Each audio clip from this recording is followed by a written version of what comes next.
ನಮಸ್ತೆ ವೀಕ್ಷಕರೇ, ನಾನು ಈ ದಿನ ಅರ್ಧ ಕಪ್ ಹಸಿ ಬಟಾಣಿಯಲ್ಲಿ ದಿಢೀರಾಗಿ ತುಂಬ ರುಚಿಯಾದಂಥ ತಿಂಡಿ ಮಾಡೋದು ಹೇಗೆ ಅಂತ ತೋರಿಸ್ಕೊಡ್ತಾ ಇದ್ದೀನಿ.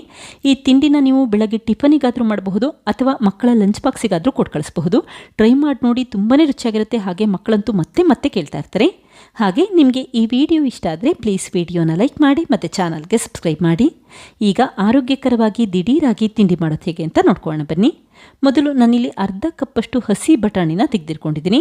ನಂತರ 2 ಹಸಿರು ಮೆಣಸಿನ್ಕಾಯಿ ಮತ್ತು 1 ಇಂಚಷ್ಟು ಉದ್ದದ ಶುಂಠಿ ತೆಗೆದಿಟ್ಕೊಂಡಿದ್ದೀನಿ. ಹಾಗೆ ನಿಮಗೆ ಖಾರ ಎಷ್ಟು ಬೇಕೋ ಅಷ್ಟು ಪ್ರಮಾಣದಲ್ಲಿ ಹಸಿರು ಮೆಣಸಿನ್ಕಾಯಿನ ಉಪಯೋಗಿಸ್ಕೊಡಿ. ಈಗ ಶುಂಠಿ, ಬಟಾಣಿ ಮತ್ತು ಹಸಿರು ಮೆಣಸಿನ್ಕಾಯಿನ ನೀರಿನಲ್ಲಿ ಚೆನ್ನಾಗಿ ತೊಳೆದಿಟ್ಕೊಳ್ತಾ ಇದ್ದೀನಿ. ಹಾಗೆ ಶುಂಠಿ ಮತ್ತು ಹಸಿರು ಮೆಣಸಿನ್ಕಾಯಿನ ಸಪ್ರೇಟಾಗಿ ಎತ್ತಿಟ್ಕೊಳ್ಳಿ, ನಂತರ ಉಪಯೋಗಿಸಬಹುದು.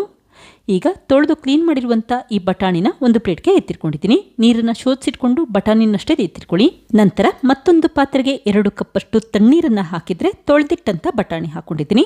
ಹಾಗೆ 1/4 ಟೀ ಸ್ಪೂನಷ್ಟು ಉಪ್ಪನ್ನು ಹಾಕಿ ಊರಿನ ಮೀಡಿಯಂ ಫ್ಲೇಮ್ಗಿನ ಸ್ವಲ್ಪ ಜಾಸ್ತಿ ಇಟ್ಕೊಂಡು 3 ನಿಮಿಷ ಬೇಲಿಕ್ಕಿಟ್ಕೊಳ್ಳಿ. ನೋಡಿ, ಬಟಾಣಿ ಈ ರೀತಿ ಸ್ವಲ್ಪ ಸಾಫ್ಟ್ ಆದರೆ ಸಾಕು, ತಕ್ಷಣವೇ ಸ್ಟವ್ ಆಫ್ ಮಾಡ್ಕೊಳ್ಳಿ. ನೀರು ಈ ರೀತಿ ಒಂದ್ಸರಿ ಕುದಿಸಿಟ್ಕೊಂಡೆ ಸಾಕು, ತಕ್ಷಣವೇ ಸ್ಟವ್ ಆಫ್ ಮಾಡ್ಕೊಳ್ಳಿ. ಹಾಗೆ ಈ ಬೇಯಿಸಿಟ್ಟಂಥ ಬಟಾಣಿನ ಒಂದು ಪ್ಲೇಟ್ಗೆ ಎತ್ತಿಟ್ಕೊಳ್ತಾ ಇದ್ದೀನಿ. ನೀರನ್ನು ಶೋಧಿಸಿಟ್ಕೊಂಡು ಈ ಬೇಯಿಸಿಟ್ಟಂಥ ಬಟಾಣಿನಷ್ಟೇ ಒಂದು ಪ್ಲೇಟ್ಗೆ ಎತ್ತಿಟ್ಕೊಳ್ಳಿ. ಹಾಗೆ ಈ ನೀರನ್ನು ವೇಸ್ಟ್ ಮಾಡೋದು ಬೇಡ, ನಂತರ ಇದೇ ನೀರನ್ನು ಉಪಯೋಗಿಸ್ಕೊಂಡು ತಿಂಡಿ ಮಾಡ್ಕೋಬಹುದು. ಈಗ ಬಟಾಣಿನ ಸ್ವಲ್ಪ ತಣ್ಣಗಾಗಲಿಕ್ಕೆ ಹಾಗೆ ಇಟ್ಟಿದ್ದೀನಿ. ಇದೇ ಸಮಯದಲ್ಲಿ ಮಿಕ್ಸಿ ಜಾರ್ಗೆ 1 ಇಂಚಷ್ಟು ಉದ್ದದ ಕಟ್ ಮಾಡಿರುವಂಥ ಶುಂಠಿ ಹಾಕ್ಕೊಳ್ತಾ ಇದ್ದೀನಿ. ಶುಂಠಿನ ಕಟ್ ಮಾಡಿ ಹಾಕೋದ್ರಿಂದ ಬೇಗ ನುಣ್ಣಗಾಗುತ್ತೆ. ಹಾಗೆ 2 ಹಸಿರು ಮೆಣಸಿನ್ಕಾಯಿನ ಕಟ್ ಮಾಡಿ ಹಾಕ್ಕೊಂಡಿದ್ದೀನಿ.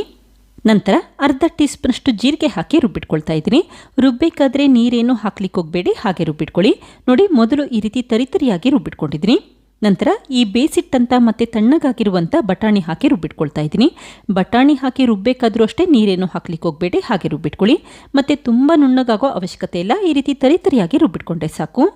ಈಗ ರುಬ್ಬಿರುವಂಥ ಮಿಶ್ರಣನ ಈ ರೀತಿ ದೊಡ್ಡದಾದ ತಟ್ಟೆಗೆ ಎತ್ತಿಟ್ಕೊಂಡಿದ್ದೀನಿ. ನಂತರ 2 ಮೀಡಿಯಂ ಸೈಜ್ ಈರುಳ್ಳಿನ ಉದ್ದವಾಗಿ ಮತ್ತು ತೆಳುವಾಗಿ ಹೆಚ್ಚಿ ಹಾಕಿದರೆ 3 ಟೇಬಲ್ ಸ್ಪೂನಷ್ಟು ಸಣ್ಣದಾಗಿ ಹೆಚ್ಚಿರುವಂಥ ಕೊತ್ತಂಬರಿ ಸೊಪ್ಪು, 2 ಟೇಬಲ್ ಸ್ಪೂನಷ್ಟು ಸಣ್ಣದಾಗಿ ಹೆಚ್ಚಿರುವಂಥ ಕರಿಬೇವಿನ ಸೊಪ್ಪು, 2 ಟೇಬಲ್ ಸ್ಪೂನಷ್ಟು ಬಿಳಿ ಎಳ್ಳು, ಹಾಗೆ 3 ಟೇಬಲ್ ಸ್ಪೂನಷ್ಟು ಹಸಿ ತೆಂಗಿನಕಾಯಿ ತುರಿ ಹಾಕ್ಕೊಳ್ತಾ ಇದ್ದೀನಿ. ತೆಂಗಿನಕಾಯಿ ತುರಿ ಹಾಕೋದ್ರಿಂದ ತಿಂಡಿ ತುಂಬ ರುಚಿಯಾಗಿರುತ್ತೆ.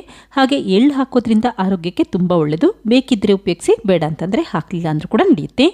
ಈಗ ಕೈಯಲ್ಲಿ ಚೆನ್ನಾಗಿ ಮಿಕ್ಸ್ ಮಾಡ್ಕೊಳ್ತಾ ಇದ್ದೀನಿ. ನೋಡಿ, ಈರುಳ್ಳಿ ಈ ರೀತಿ ಎಳೆ ಎಳೆ ಆಗಬೇಕು ಮತ್ತು ಬಿಡಿ ಬಿಡಿ ಆಗಬೇಕು, ಅಲ್ಲಿವರೆಗೂ ಬಿಗಿಯಾಗಿ ಪ್ರೆಸ್ ಮಾಡಿಕೊಂಡು ಮಿಕ್ಸ್ ಮಾಡಿಟ್ಕೊಳ್ಳಿ. ನಂತರ ಈ ಮಿಶ್ರಣಕ್ಕೆ 1.5 ಕಪ್ಪಷ್ಟು ಅಕ್ಕಿ ಹಿಟ್ಟನ್ನು ಹಾಕ್ಕೊಳ್ತಾ ಇದ್ದೀನಿ. ನಂತರ ರುಚಿಗೆ ತಕ್ಕಷ್ಟು ಉಪ್ಪು ಹಾಕ್ಕೊಳ್ಳಿ. ನಿಮಗೆ ಎಷ್ಟು ಬೇಕೋ ಅಷ್ಟು ಮಾತ್ರ ಉಪ್ಪು ಹಾಕ್ಕೊಂಡು ಕೈಯಲ್ಲಿ ಮಿಕ್ಸ್ ಮಾಡಿಟ್ಕೊಳ್ಳಿ. ಮೊದಲು ಈ ರೀತಿ ಅಕ್ಕಿ ಹಿಟ್ಟು ಮತ್ತು ಬಟಾಣಿ ಮಿಶ್ರಣನ ಚೆನ್ನಾಗಿ ಮಿಕ್ಸ್ ಮಾಡಿಟ್ಕೊಳ್ಳಿ. ಈಗ ಸ್ವಲ್ಪನೇ ನೀರನ್ನು ಹಾಕಿ ಹಿಟ್ಟನ್ನು ಕಲಸಿಟ್ಕೊಳ್ತಾ ಇದ್ದೀನಿ. ನಾವು ಬಟಾಣಿ ಬೇಯಿಸಲಿಕ್ಕೆ ಅಂತ ಸ್ವಲ್ಪ ನೀರನ್ನು ತೆಗೆದಿಟ್ಕೊಂಡಿದ್ವಲ್ಲ, ಅದೇ ನೀರನ್ನು ಬಿಸಿ ಮಾಡಿಕೊಂಡು ನಂತರ ಉಪಯೋಗಿಸ್ಕೊಳ್ಳಿ. ತುಂಬ ಸುಡ್ತಾ ಇರೋದೇನು ಬೇಕಿಲ್ಲ, ಉಗುರು ಬೆಚ್ಚಗಿರುವಂಥ ನೀರನ್ನ ಹಾಕಿ ಕಲಸಿಟ್ಕೊಳ್ಳಿ.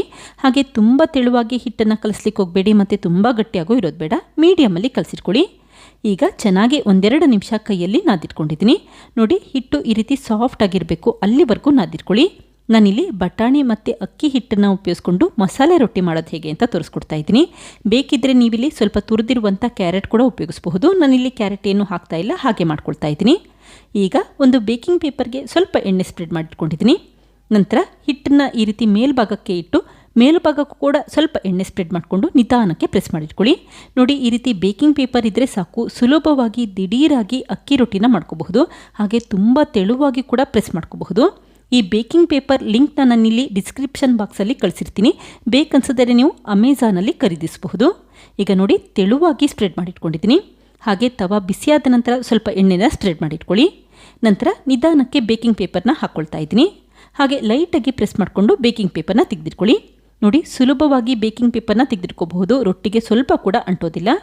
ಈಗ ಈ ರೊಟ್ಟಿ ಮೇಲ್ಭಾಗಕ್ಕೆ ಚೆನ್ನಾಗಿ ಎಣ್ಣೆ ಸ್ಪ್ರೆಡ್ ಮಾಡಿಟ್ಕೊಂಡಿದ್ದೀನಿ. 2 ಬದಿ ಈ ರೀತಿ ಬೆಂದ ನಂತರ ಅಷ್ಟೇ ನಿಧಾನಕ್ಕೆ ತೆಗೆದಿಟ್ಕೊಳ್ಳಿ.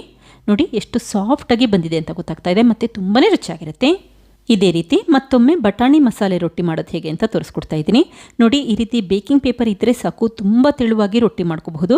ಹಾಗೆ ಸ್ವಲ್ಪ ಎಣ್ಣೆ ಹಾಕಿದ್ರೆ ಸಾಕು, ಈ ರೊಟ್ಟಿ ಬೇಕಿಂಗ್ ಪೇಪರ್ಗೆ ಅಂಟೋದಿಲ್ಲ, ಸುಲಭವಾಗಿ ತೆಗೆದಿಟ್ಕೋಬಹುದು. ನೋಡಿ, ತೆಳುವಾಗಿ ರೊಟ್ಟಿನ ಪ್ರೆಸ್ ಮಾಡಿಟ್ಕೊಂಡಿದ್ದೀನಿ.